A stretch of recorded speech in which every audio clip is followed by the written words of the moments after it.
কোথায় শান্তি পাবো আর কোথায় যাব? অন্তরের ভিতর যে জ্বর বয়ে যাচ্ছে, যে জ্বরের শব্দ কেবল আমিই শুনতে পাই, কেউ দেখে না আর কেউ বুঝেও না। এই মনের কষ্টগুলো শুধু বুকের ভিতরেই বেঁধে রাখি। যখন বেশি কষ্ট বেড়ে যায় তখন চুপ থাকি, কারণ মানুষ এখন কষ্টগুলো মজা হিসাবে নেয়। এই মনের কষ্টগুলো মনের ভিতরে রেখে রব্বে কারিমের কাছে প্রার্থনা করি আর বলি, হে রব্বে কারিম, এই পৃথিবীর কেউ জানুক বা না জানুক, আপনি তো জানেন আমি কেমন। আপনি তো আমাকে সৃষ্টি করেছেন, আপনি তো আমাকে নিয়ামত দ্বারা ভরপুর করে রেখেছেন। আমার অন্তরের কষ্টগুলো তো আপনি বুঝেন। হে রব্বে কারিম, আপনি আমাকে স্থির দান করেন, আপনি আমাকে সফলতার দিকে ধাবিত করেন। এইভাবে আমার কষ্টগুলো রব্বে কারিমের কাছে প্রার্থনা করছি। আপনিও প্রার্থনা করেন।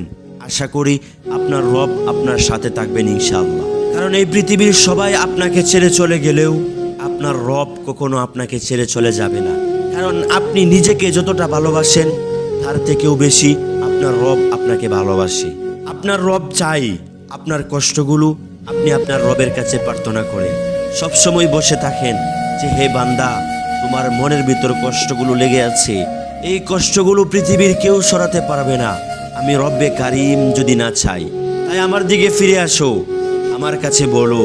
আমার কাছে যখনই বলবা তখনই তোমার মনের কষ্টগুলো আমি রব্বে কারিম দূর করে দিব। সুবহানাল্লাহ।